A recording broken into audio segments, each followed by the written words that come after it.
Hello दोस्तों, आपका इस वीडियो में स्वागत है।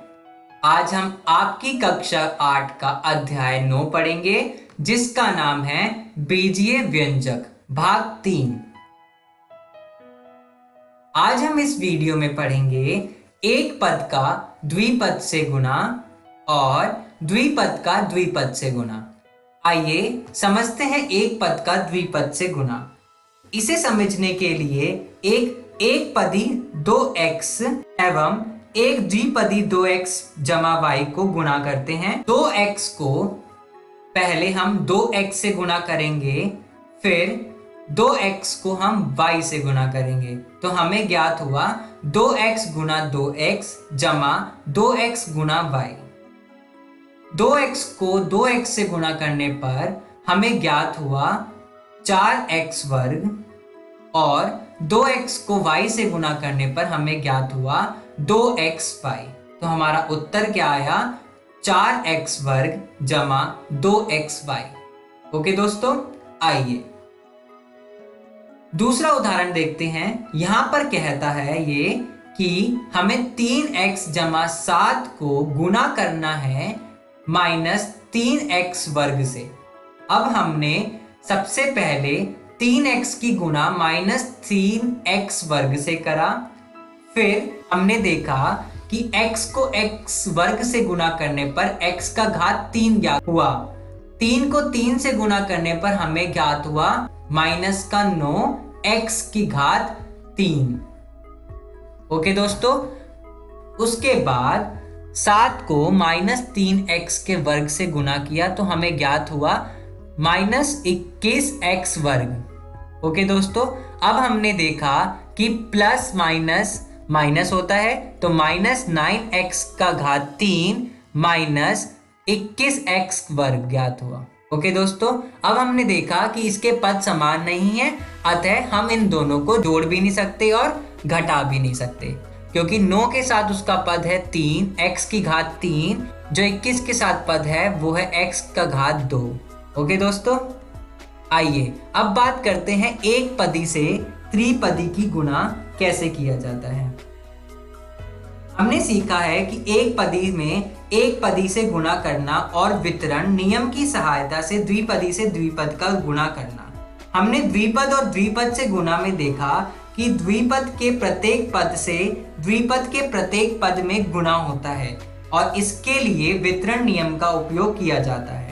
द्विपद का त्रिपद से गुणा में भी इसी कार्य विधि का उपयोग किया जाता है। द्विपद का त्रिपद के गुणन में भी वितरण नियम का उपयोग किया जाता है। आइए उदाहरण के माध्यम से इसे समझते हैं। अगर हम 7x की गुणा 2x वर्ग -3xy प्लस 11 से करें तो हम किस प्रकार करेंगे? सबसे पहले हम 7x की गुणा इस 2x वर्ग के साथ करेंगे, तो हमने देखा 7 के साथ जो पद है x और 2 के साथ पद है x वर्ग को गुणा करने पर हमें ज्ञात हुआ x की घात 3 और 7 को 2 से गुणा करने पर हमें ज्ञात हुआ 14x की घात 3। ओके दोस्तों, अब हम इस 7 की गुणा इस -3xy के साथ करेंगे, तो हमें ज्ञात हुआ 21x वर्ग y माइनस का। अब हम इस 7 की गुणा इस 11 से करेंगे, तो हमें ज्ञात हुआ +77x। अब हमने देखा कि इन तीनों के ही पद समान नहीं हैं, अतः हम इन तीनों को जोड़ भी नहीं सकते और घटा भी नहीं सकते। तो हमारा उत्तर क्या आया? 14x की घात 3 -21x वर्ग y प्लस 77x।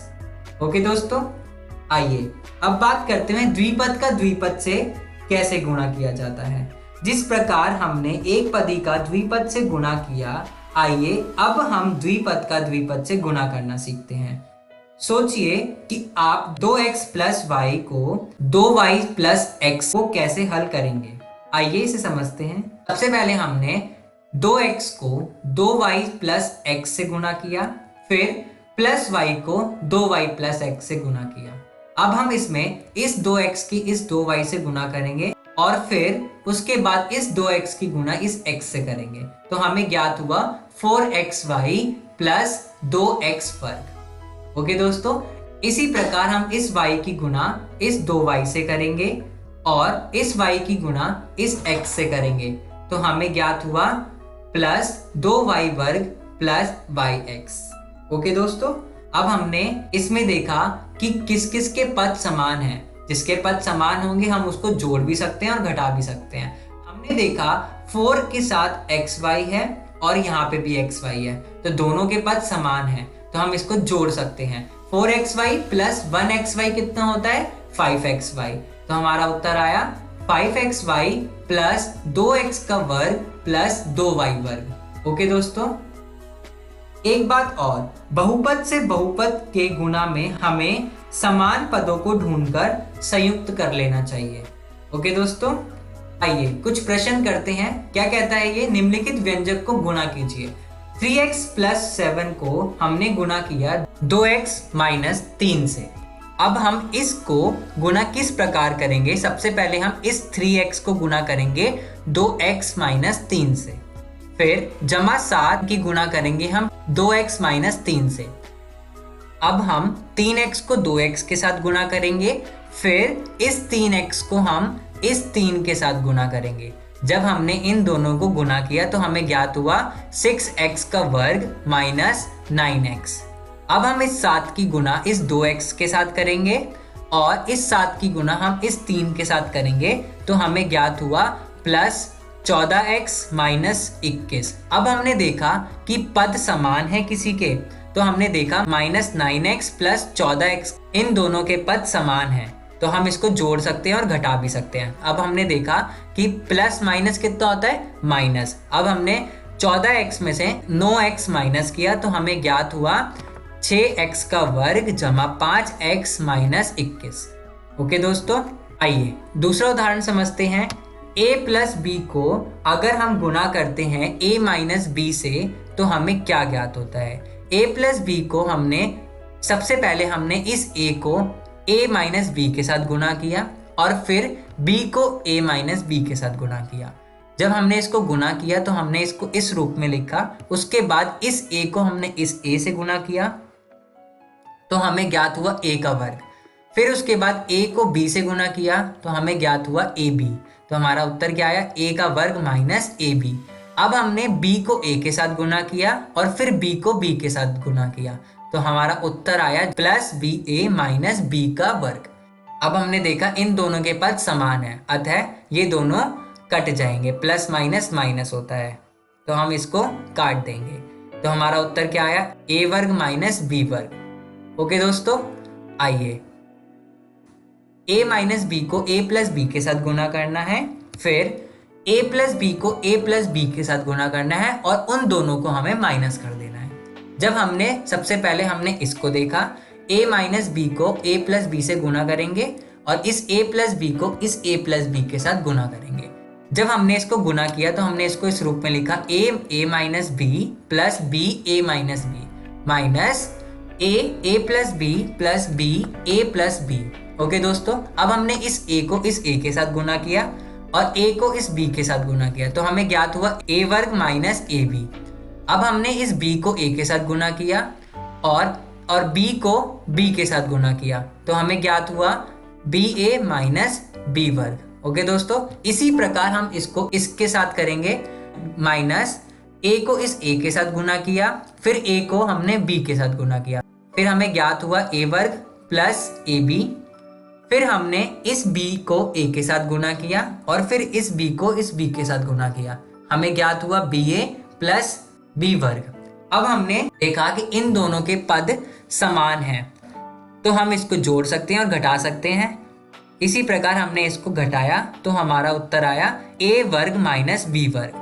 अब हमने इधर देखा तो इन दोनों के पद समान हैं, दोनों के आगे चिन्ह प्लस का लगा हुआ है, तो हम इन दोनों को क्या कर देंगे? प्लस कर देंगे।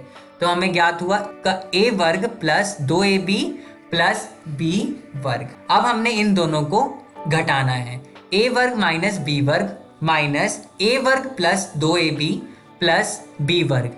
अब हमने इसको घटाया तो सबसे पहले हमने इन सबके चिन्ह को बदल दिया, a वर्ग माइनस b वर्ग माइनस a वर्ग, प्लस माइनस माइनस होता है तो माइनस 2ab, फिर प्लस माइनस माइनस होता है तो हमारा क्या आ गया? b वर्ग। अब हमने देखा a वर्ग एक प्लस में है और एक माइनस में है, तो दोनों एक दूसरे से कट जाएंगे। यहाँ पे दोनों b वर्ग माइनस में है, तो माइनस माइनस कितना होता है, प्लस। दोनों को जमा किया तो हमारा उत्तर आया माइनस 2b वर्ग माइनस 2ab। ओके दोस्तों, आइए अगला उदाहरण समझते हैं। a प्लस बी को 3x माइनस वाई से गुना करना है। a को हमने 3x माइनस वाई से गुना किया और b को हमने 3x माइनस वाई से गुना किया।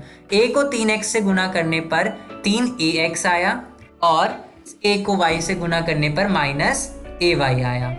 ओके दोस्तों, इसी प्रकार हम b को 3x के गुना करेंगे तो हमें 3bx मिलेगा और फिर हमने b को y से गुना किया तो हमें माइनस by ज्ञात होगा। ओके दोस्तों, अब हमने देखा कि पद समान नहीं है किसी के भी, अतः इन दोनों पदों को जोड़ा या घटाया भी नहीं जा सकता। तो हमारा उत्तर क्या आएगा, 3xa minus ay plus 3xb minus by। Okay दोस्तों, आइए अगला उदाहरण समझते हैं। यहाँ पर हमें 4a माइनस 5b को गुना करना है 2a माइनस 6b से। इसी प्रकार हम 4a को पहले 2a माइनस 6b से गुना करेंगे, फिर माइनस 5b को हम 2a माइनस 6b से गुना करेंगे। जब हमने 4a को 2a से गुना किया तो हमें ज्ञात हुआ 8a वर्ग। फिर हमने 4 को माइनस 6b से गुना किया तो हमें ज्ञात हुआ 24ab, तो हमने इसको माइनस 24ab यहाँ लिख दिया। अब हम इसी प्रकार माइनस 5b को इस 2a से गुना करेंगे तो हमें ज्ञात हुआ माइनस 10ab। ओके दोस्तों, अब हम माइनस 5b को माइनस 6b से गुना करेंगे तो हमें ज्ञात होगा 30b वर्ग। अब हमें देखना है कि जिसके पद समान है उसे जोड़ना है और घटाना है। हमने देखा माइनस 24ab और माइनस 10ab में दोनों के पद समान है, तो हम इसको जोड़ सकते हैं और घटा भी सकते हैं। तो हमने देखा कि ये जोड़ना है या घटाना है। माइनस का 24ab है और माइनस का 10ab है। हमें पता है माइनस माइनस कितना होता है, प्लस होता है, लेकिन चिन्ह माइनस का लगता है। तो हमने 24 और 10 को जब जोड़ा तो हमें ज्ञात हुआ 8a वर्ग माइनस 34ab प्लस 30b वर्ग। ओके दोस्तों, आज हमने इस वीडियो में देखा बीजीय व्यंजकों को गुणा कैसे किया जाता है, दो एक पदी का गुणनफल किस प्रकार किया जाता है, 3 या उससे अधिक एक पदी का गुणनफल किस प्रकार किया जाता है। अगली वीडियो में हम सीखेंगे बीजीय व्यंजक के मान और सर्वसमीकाएं। धन्यवाद दोस्तों।